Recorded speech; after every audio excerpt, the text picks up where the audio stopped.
Jesús nació en Belén de Judea, en tiempos del rey Herodes.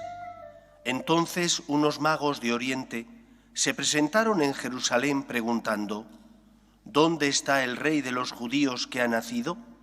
Porque hemos visto salir su estrella y venimos a adorarlo. Al enterarse el rey Herodes, se sobresaltó y todo Jerusalén con él. Convocó a los sumos sacerdotes y a los escribas del país y les preguntó dónde tenía que nacer el Mesías. Ellos le contestaron: en Belén de Judea, porque así lo ha escrito el profeta. Y tú, Belén, tierra de Judea, no eres ni mucho menos la última de las ciudades de Judea, pues de ti saldrá un jefe que será el pastor de mi pueblo Israel. Entonces Herodes llamó en secreto a los magos para que le precisaran el tiempo en que había aparecido la estrella, y los mandó a Belén diciéndoles: id y averiguad cuidadosamente qué hay del niño, y cuando lo encontréis, avisadme, para ir yo también a adorarlo. Ellos, después de oír al rey, se pusieron en camino, y de pronto la estrella que habían visto salir comenzó a guiarlos hasta que vino a pararse encima de donde estaba el niño. Al ver la estrella se llenaron de inmensa alegría. Entraron en la casa, vieron al niño con María su madre y cayendo de rodillas lo adoraron. Después, abriendo sus cofres, le ofrecieron regalos: oro, incienso y mirra.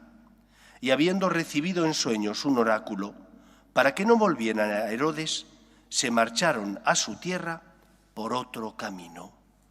Palabra del Señor.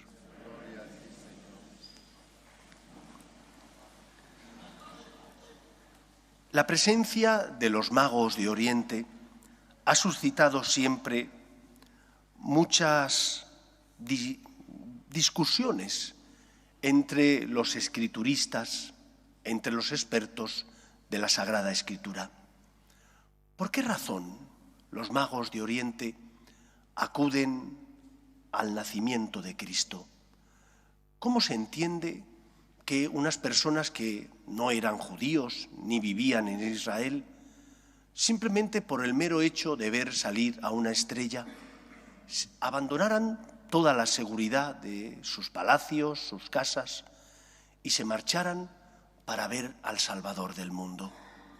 Para comprender el por qué ellos lo hicieron, hace falta tener presente dos razones.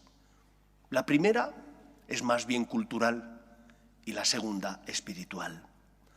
La primera es que el pueblo judío, en primer lugar, había vivido la persecución y el destierro en Babilonia, en la actual Persia, actual Irak, Irán. Y que por lo tanto, al vivir allí desterrados, muchos judíos, cuando después la mayor parte regresaron a Israel, decidieron quedarse a vivir donde ya habían echado raíces. Seguían siendo judíos, vivían su fe judía, rezaban, leían las Sagradas Escrituras, pero ya vivían en otros países y no sintieron la necesidad de volver a la tierra común, a Israel. Y por esa razón, en tiempo de Jesús, los judíos, aun aquellos que vivían lejos de Israel, estaban expectantes ante la posible venida del Mesías y del Salvador. Y por lo tanto es plausible y entendible que los magos, que eran personas sabias en astrología, pero sobre todo también personas cultas, hubieran escuchado aquel anhelo de los judíos que vivían lejos de Israel y que por lo tanto identificaran por una parte la visión de esa estrella, que no era habitual, unos dicen si era un cometa, con el nacimiento del Señor, y unieran una cosa a la otra, y por eso, dado que eran personas de ciencia y con el deseo de buscar la verdad, y habían escuchado que el pueblo de Israel esperaba al Mesías, entonces ellos entendieran que esa estrella era el signo que ellos necesitaban tener para, siguiéndolo, encontrar al Mesías y al Salvador del mundo. Esta es la razón cultural. Por otra parte, como todos sabéis, en el Imperio Romano, la Decápolis era una zona donde había muchísimos judíos. La Decápolis era una zona lejana a Israel. Algunas partes estaban más cercanas a Israel, otras más lejanas. Y en esas zonas vivían judíos. En el Imperio Romano, esos judíos tenían un peso. Y por lo tanto, había una conciencia de que para el pueblo de Israel la venida del Mesías era importante. Que no era un acontecimiento únicamente reducido a los judíos, sino que por una parte los que vivían lejos, en la antigua Persia, y los que vivían en la Decápolis, habían escuchado hablar de que los judíos esperaban al Mesías. Pero la razón principal por la que los magos de Oriente se embarcan en ese largo viaje es una razón espiritual, y es la búsqueda de la verdad. Ellos querían conocer la verdad, sentían en su corazón el deseo de encontrarse con aquel que para el pueblo judío era el Mesías, el Salvador del mundo, el libertador. Y por lo tanto, ellos que buscaban la verdad, que tenían en su corazón ese deseo de buscar la verdad, sintieron la necesidad de acudir por si acaso Cristo, por si acaso el Mesías fuera ese que iluminaría su corazón y que llenaría su vida de paz y de esperanza. En el corazón de todo hombre existe el deseo de encontrarse con Dios, aunque no lo llamen Dios. Lo pueden llamar la verdad, la luz, la paz. San Agustín lo dirá con una frase bellísima: nuestro corazón está inquieto, Señor, hasta que descanse en ti. Porque el ser humano ha sido creado a imagen y semejanza de Dios y tiene esa huella de su Hacedor en su alma y por lo tanto necesita encontrarse con su Salvador. Este acontecimiento nos tiene que dar esperanza. Esperanza ante hijos, familiares, amigos que han abandonado la práctica religiosa, pero que tienen un corazón bueno y que el Señor, que les ama y que les quiere, ha venido y ha enviado a su Hijo al mundo también para salvarles a ellos, también para redimirles a ellos. Y por lo tanto Dios, que es el principal interesado en la salvación de los hombres, se servirá de distintas circunstancias para tocar su corazón.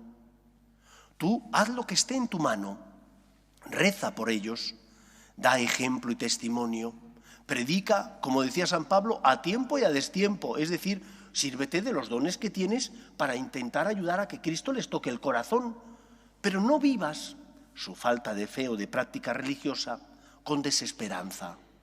Vívelo sabiendo que si para ti es importante su salvación, y lo es, cuánto más lo es para aquel que envía a su Hijo al mundo como su palabra hecha carne, como la respuesta ante la necesidad de paz, de esperanza y de felicidad que tenemos los seres humanos. Nuestro corazón está inquieto, decía San Agustín, hasta que descanse en ti, porque hemos sido creados por Dios y hasta que no descansemos en Él, nuestro corazón no sentirá la paz y la esperanza y la felicidad que tanto anhela.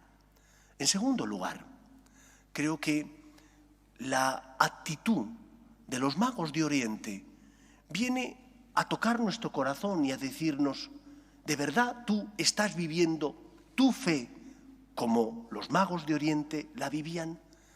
El pueblo de Israel creía en el Todopoderoso, pero el pueblo de Israel, debido al cambio de los tiempos, al paso de los años, había ido, sobre todo los fariseos, tergiversando la religión judía. ¿Qué quiero decir? Habían convertido la religión judía en una mera religión ritual. Yo voy al templo, cumplo la Torá, pago el diezmo de lo que gano y Dios me tiene que dar la salvación. Vamos a ver, el Señor les había prometido la salvación, pero esperaba encontrar una respuesta en ellos, que no fuera la respuesta egoísta del interés. Y sus majestades de Oriente los magos, van a visitar al niño por amor y no van con las manos vacías. Y no me refiero a los bienes materiales que llevan, sino al amor que sienten en el corazón, y ese amor que profesan al Señor les hace arrodillarse ante el niño, porque le aman y desean quererle. ¿En qué está basada tu relación con Dios? ¿En el mero interés? ¿Vengo a misa para no condenarme? ¿Me confieso porque tengo el alma llena de pecado, pero no porque esté dolido por el daño que le hago a mi Padre Dios? ¿Cuántas veces nosotros hemos convertido también nuestra religión en una religión meramente ritualista? Los ritos son necesarios porque introducen al misterio, porque nos ayudan a prepararnos para de esa manera poder celebrar dignamente aquello que vamos a celebrar. Pero los ritos expresan algo que hay en el corazón. ¿Qué hay en tu corazón? En el corazón de los magos había deseo de encontrarse con Dios, amor a la verdad, deseo de corresponder a Dios. Y por eso llevaron al niño Dios oro, incienso y mirra. No fueron solo a recibir, fueron también a dar. No fueron solo para saciarse, para llenar su corazón de paz, de esperanza, para que la luz de Cristo les iluminara. Fueron también a dar, a corresponder. Y esta es la clave de lo que nos enseña la Epifanía. La Epifanía o manifestación de Dios a los hombres nos habla de cómo Dios nos ama y de qué es lo que espera Dios de cada uno de nosotros. Dios espera de ti que le correspondas, que le abras tu corazón, quiere tener contigo una relación personal. El cristianismo es la religión de la encarnación, del encuentro de un yo con un tú, no de aquel que viene solamente a aprovecharse de Dios, no de aquel que viene solamente cuando está necesitado de Él y puede vivir de espaldas a Dios y no siente ningún tipo de remordimiento. Así vivían los fariseos. Iban al templo, cumplían con la Torá, habían reducido el judaísmo a una religión de mero cumplimiento, pero no de amor. ¿Nos habrá pasado eso a nosotros también? Que hemos reducido el cristianismo a una religión de mero cumplimiento, de mero formalismo, de la celebración de unos ritos huecos y vacíos, porque nos falta lo esencial, el amor a Dios, el deseo de corresponderle. Podrás decir, es que soy pobre, es que soy débil y caigo, es que Dios se merecería mucho más de lo que yo puedo darle. Por supuesto que eso es verdad, pero Dios te quiere como eres. Dios ha venido para curar y sanar tus heridas. Dios quiere tu miseria para purificar tu corazón y de esa manera compartir contigo su amor y su misericordia. ¿Qué le traes tú al niño Dios? ¿Qué le ofreces al Señor? ¿Le ofreces tu amor? ¿Le ofreces tu pecado porque confías en el poder de la gracia y porque deseas cambiar de corazón? ¿Le ofreces el deseo de amarle sinceramente? El cristianismo es la religión del encuentro, de un yo con un tú. No es la religión del interés, sino del amor. Aunque Dios nos da infinitamente mucho más de lo que nos merecemos, aunque el Señor nos da por adelantado mucho más de lo que nuestros pecados merecerían, pero encuentra en ti amor y deseo de corresponderle. Encuentra en ti el deseo de darle el mejor corazón posible. Que tu oro, tu incienso y tu mirra sea el deseo de corresponder al Señor, el deseo de amarle. Quevedo dirá, polvo somos, Señor, pero polvo enamorado. Y porque estamos enamorados, creemos en ti y deseamos corresponderte de la mejor manera posible. Que sea así en nuestra vida. Nos ponemos en pie.